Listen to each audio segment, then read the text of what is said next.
ગાતર જેરું છું વખો કેવું તો મારો પેલો મેલડીનો વખો છે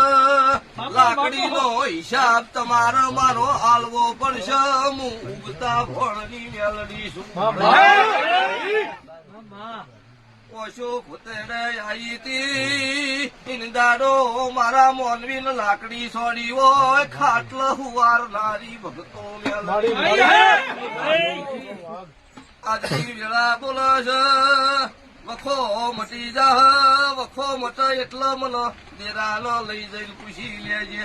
ઓ તારું દુઃખ દરિયાનો મેલું તો મારી વાત